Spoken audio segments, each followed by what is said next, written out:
তিতা ছাড়া কীভাবে করলা রান্না করা যায় সেই টিপসটা আপনাদের সাথে আজ আমি শেয়ার করব।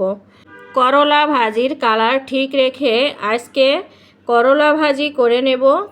কোনোভাবেই তিতা হবে না, আমি যেভাবে ভাজি করি সেভাবে ভাজি করলে। এখানে আমার ফ্রিজে কয়েকটা করলা ছিল, কিছু পেকে গিয়েছিল, কিছু সবুজ ছিল। এই করলাগুলোই আজ আমি ভাজি করে নেব, বেশি করে পেঁয়াজ দিয়ে। কোনো রকম আলু দিব না, আলু ছাড়াই আজকে ভাজি করে নেব, যেহেতু আমার করলাগুলো পেকে গেছে। তা সর্বপ্রথম আমি করলা মাঝখান থেকে ফেলে নিলাম, তারপরে বিচিগুলো ফেলে দিলাম।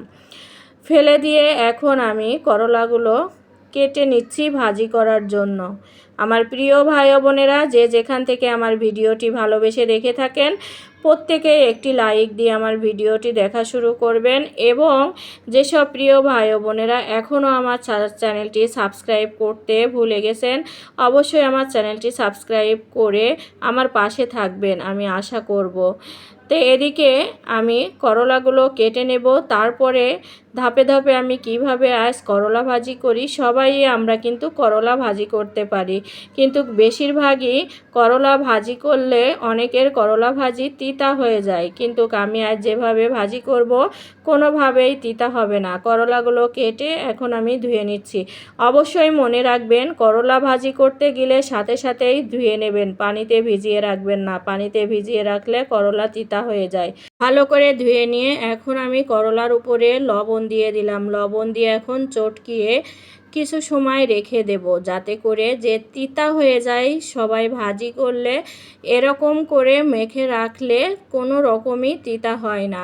তারপরে অল্প কিছু সময় রেখে দিয়ে আমি আবার সাদা পানি দিয়ে ভালো করে ধুয়ে নেব। চুলায় তো আমি ফ্রাই প্যান বসিয়ে দিলাম, তারপরে কড়াই গরম হয়ে গেলে দিয়ে দিলাম তেল। তেল দিয়ে কিছুক্ষণ কড়ার চারপাশে ঘুরিয়ে দিলাম।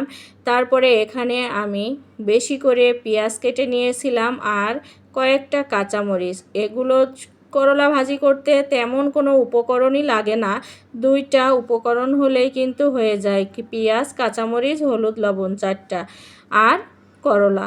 এই 5টা উপকরণ দিয়েই কিন্তু খুব মজার একটি রেসিপি তৈরি করা যায়।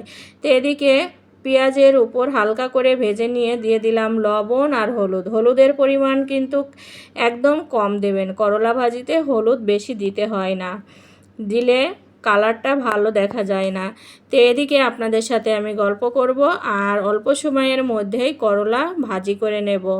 করলা কিন্তু চুলায় দিয়ে এক জায়গায় দলা করে রাখতে হয় না, করলা ভাজিতে পানি দিতে হয় না, ঢাকা দিতে হয় না। কিছুক্ষণ পর পর অল্প করে নাড়া দিতে হয়, খুব বেশি নাড়াও দিতে হয় না।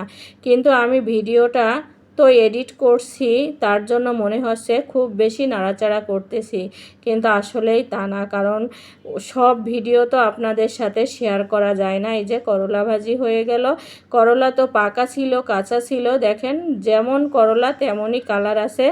আর এভাবে করেই আমি করলাটা ভাজি করে নিলাম, আর সেই রেসিপিটাই আপনাদের সাথে একদম সহজ ঘরোয়াভাবে আমি তৈরি করে নিলাম। একদম তিতা হবে না আমার প্রিয় ভাই বোনেরা, আজই আপনারা বাসায় ট্রাই করে দেখবেন। সবাই ভালো থাকবেন, সুস্থ থাকবেন।